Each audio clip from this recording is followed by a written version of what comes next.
I would like to start by thanking the organizer, Hojo, for this opportunity to talk in this conference. Many of the talks so far has been very enlightening. And I've already introduced myself in the presentation video. So my name is Lundberg, and as is the idea with these talks, that these are supposed to be crystal clear for graduate students. So that's good, because I will myself, first of all, I'm a graduate student, and secondly, so much of what we go through here, this may be slightly technical, but I will be explaining this on a rather more conceptual level as much as I can. But I do reserve myself to include the occasional slightly more technical slide or slightly more detailed slide. So the title of the talk is Positivity of Mass and Jang's Equation in Mathematical Relativity. And so what I will talk about so I will start by saying a few words about Laurentian geometry and general relativity and mathematical relativity. But this is simply some prerequisite material, really. And for instance, I will not be too in-depth into this. I mean, there was a very good video by Demetri Kasaras that goes through many of these notions, perhaps a bit more in-depth. But I do this simply for the sake of completeness and for perhaps some notation and so on. So and after that, I will go into the flat setting and hyperbolic setting. So it is one talks about the initial data that are 10 to the Euclidean metric and 10 to the hyperbolic metric, and I will discuss the notion of mass in both of these settings and positive mass theorems and so on. In particular, I will go through how the positive mass theorem in the Spacetime version was proven historically by Shane and Yao in 1981. And this was done via a process called Jang reduction, and that will be the bulk part of the talk. So we will talk, I will explain what all these asymptotic flat and asymptotically hyperbolic means, and then we will go on to explain what the Jang equation is, where it comes from, how it's solved, and we will look carefully at how the solution looks. So without further ado, let's simply get into it. So just briefly on Laurentian geometry, and I'm sure many of you have seen this, but Riemannian geometry happens when you have a positive definite bilinear form on the tangent spaces.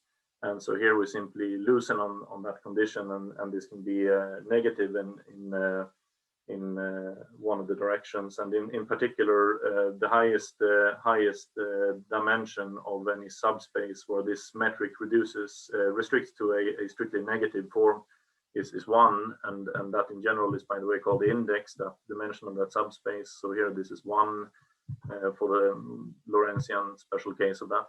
And of course the simplest example that you have all seen, of course, is that of Minkowski space, where the metric takes the following form.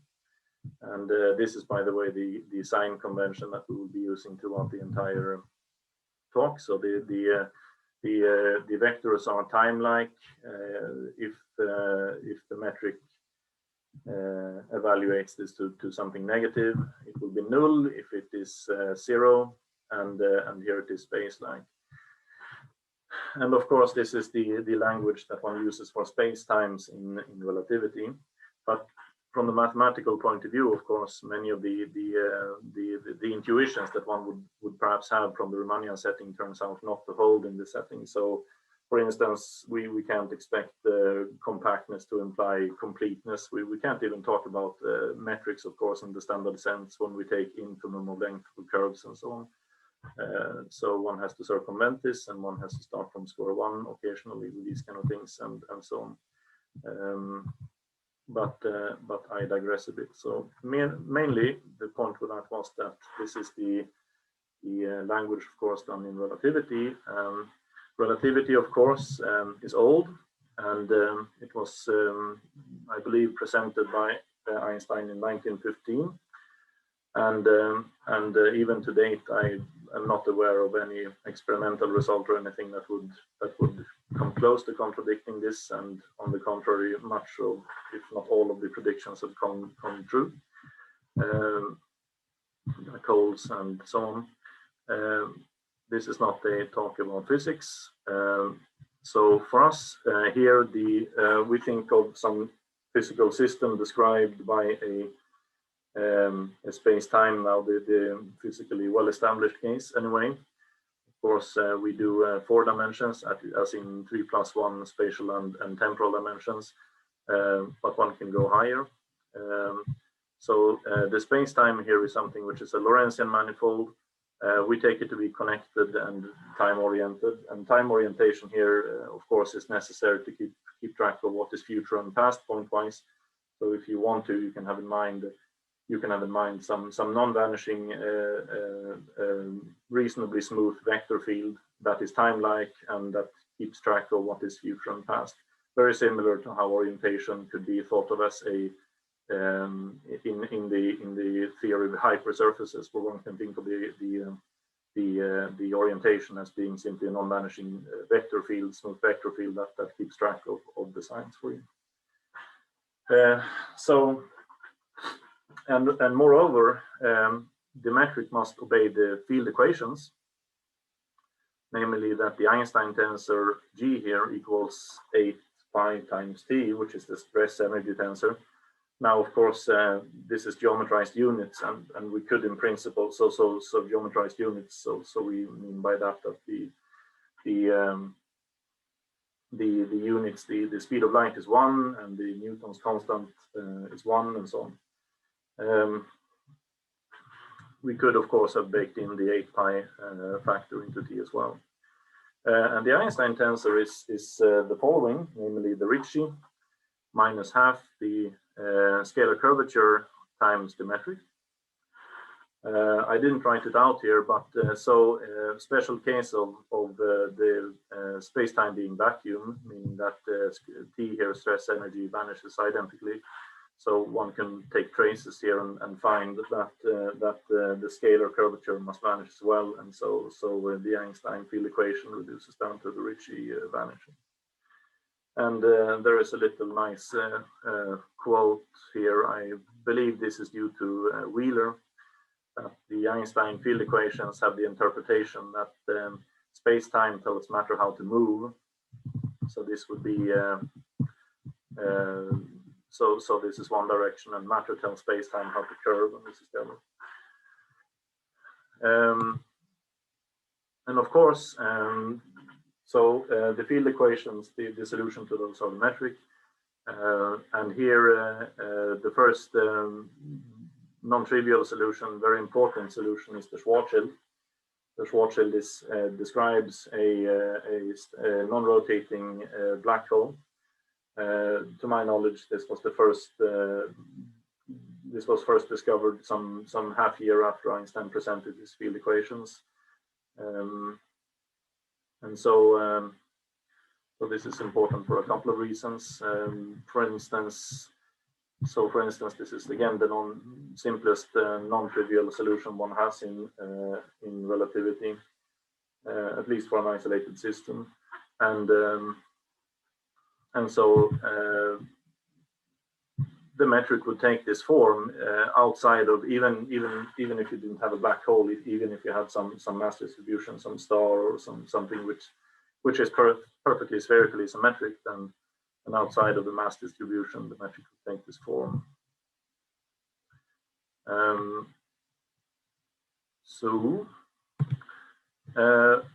Right. So how to solve the field equations in general, of course, is a very broad question. This is not intended to go too fully into this in this talk, but one can treat this as a Cauchy problem. So one thinks about now, so suppose you have a space-time, you think of it as a Cauchy problem where you have some kind of initial data, initial value, and then you want to develop this up and to recover the space-time. So if we now think from the one direction, that suppose then that we have a space-time. So this is space-time script n+1 here. So we are already going a bit beyond these three special dimensions. And then we think of some embedded space-like hypersurface M here. Mg, G is then so space-like means G is a Riemannian metric, and K is some symmetric 0-2 tensor. I mean, that is a tensor that is on the same rank as the metric, and then symmetric, and then this will serve as the second fundamental form. And now, if we have such a surface, then one can impose the so-called Gaussian Colazzi equations that relate the Riemann tensors to the second fundamental form, basically. And one can show that together with the Einstein field equations, one can show that that G and K and the stress energy tensor has to follow obey these two equations, so-called the constraint equations. Now, furthermore, one usually imposes that the stress energy tensor satisfies this following inequality here, that the TNN here is at least so. First of all, this is called the dominant energy condition, and this first of all means that that the T00 component here is non-negative, which means in particular that the energy observed is energy density is non-negative. But in fact, the statement that it is bounded below by the length of this one form here basically means that when we think of the vector as the vector T, the one form T, N, and slot, this vector should be future pointing causal, means that no observer could measure energy traveling faster than the speed of light. So things are causal, and this is always assumed from the physical point of view. In particular, later when we discuss positive mass theorems, this is always assumed, and I believe it is expected that the positive mass theorems fail if this is not assumed. A very important special case, by the way, of these initial data of this type is when K is identically 0, that is to say when we have some totally geodesic space lines, spatial slice, and then the dominant energy condition here reduces to the nothing but the statement that the scalar curvature is non-negative.